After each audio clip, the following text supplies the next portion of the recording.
Peu de temps après le tremblement de terre du 12 janvier 2010, qui a coûté la vie à plus de 300 000 personnes et près de 14 milliards de dollars de dégâts, selon une étude rendue publique par la Banque interaméricaine de développement, Abbas Jaa, alors assistant technique et conseiller à la Banque mondiale, a publié un article intitulé « Tremblement de terre en Haïti, les grandes catastrophes engendrent de grandes opportunités ». L'ampleur et la magnitude du tremblement de terre en Haïti a choqué le monde, écrivit-il. Et si l'on regarde en arrière dans l'histoire, les grandes catastrophes naturelles sont souvent le catalyseur d'énormes changements positifs. L'article poursuit. Le grand incendie de Londres en 1666 a conduit à un effort de reconstruction massif, à de meilleures réglementations en matière de construction et à une ville plus sûre, plus propre et plus respectable.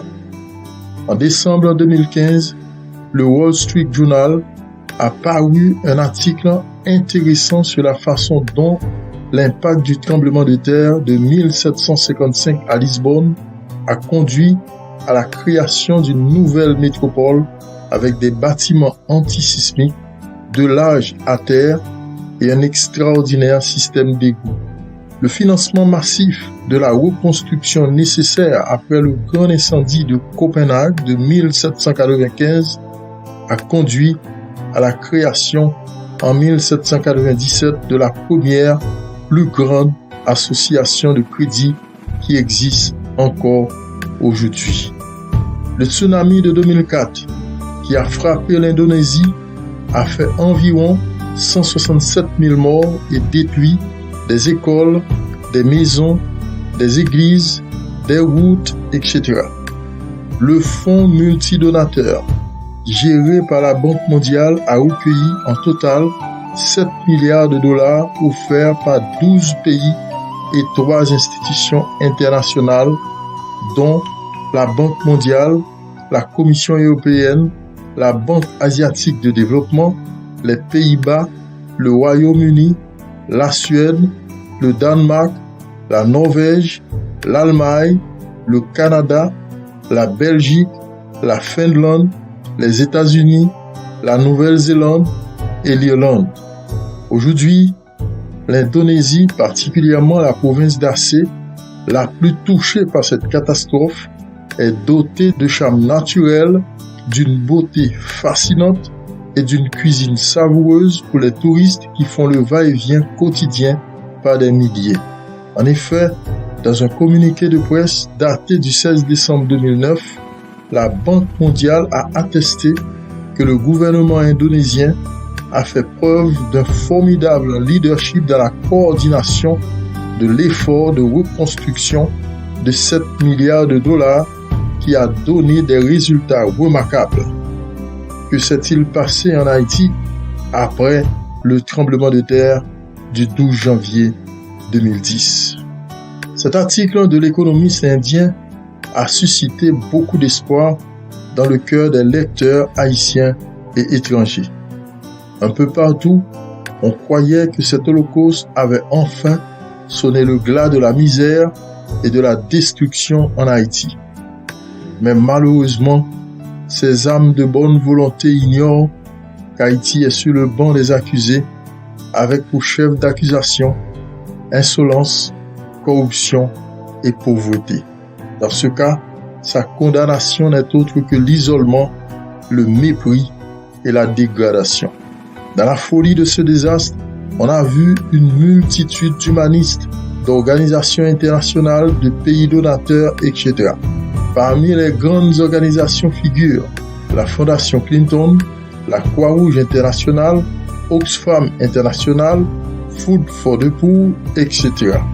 De nombreux pays ont envoyé des médecins, des travailleurs humanitaires et des équipements. Certains disent qu'ils ont collecté 10 milliards. D'autres disent 15. D'autres insistent que le montant fut de loin beaucoup plus que cela. Un fait est certain. Ceux qui étaient sous les tentes de fortune, à la merci des pluies et du soleil, éparpillés à travers les rues de Port-au-Prince et certaines villes de province, ont reçu des soins pour leurs blessures, de l'eau et de la nourriture pendant un peu de temps. Malgré toutes les belles promesses, le Palais national, 15 ans après, n'a reçu aucune aide, même technique, pour sa reconstruction. Le désordre qui régnait à l'époque parmi les organisations humanitaires était si évident que peu de temps après, des scandales de corruption se sont éclatés à l'encontre de certaines de ces organisations humanitaires. Faut-il condamner tous ces gens qui s'étaient précipités à la rescousse des sinistrés? Non. Au contraire, le plus grand responsable de ce gaspillage du siècle fut l'administration du président Préval qui a géré cette catastrophe avec une telle incompétence et indifférence à l'endroit de toute une population meurtrie par une tragédie inouïe. L'aphorisme de Abbas-Jah, les grandes catastrophes engendrent de grandes opportunités, peut être utile à tout autre pays, mais dans le cas d'Haïti, il est vide de sens. Car tant qu'il existe à la tête du pouvoir en Haïti des gens téléguidés, victimes du syndrome de Konzi, exilés sur le sol haïtien, tant que les citoyens ne se décident à récupérer le droit de choisir librement leur propre leader, tant que la justice est subordonnée à des gens désorganisés et abîmés par la corruption, la descente aux enfers d'Haïti ne s'arrêtera pas. Mais le jour où l'Haïtien réalise que la prière de Christ, afin que tous soient un, est le seul remède capable de guérir les maux de cette société, le jour où nous réussirons à regarder l'Haïtien et à voir en lui un frère qui, comme nous, est victime des circonstances en Haïti, et non un être sournois et dangereux qu'il faut surveiller, persécuter et détruire. Ce jour-là, la délivrance du pays et de l'homme haïtien arrivera enfin. Ce sera le jour des changements merveilleux. Alors, le désert sera changé en étang et la terre aride en source d'eau. Les yeux des aveugles seront ouverts et les oreilles des sourds seront débouchées. Le boiteux sautera comme un cerf et la gloire d'Haïti retentira à nouveau en tout lieu.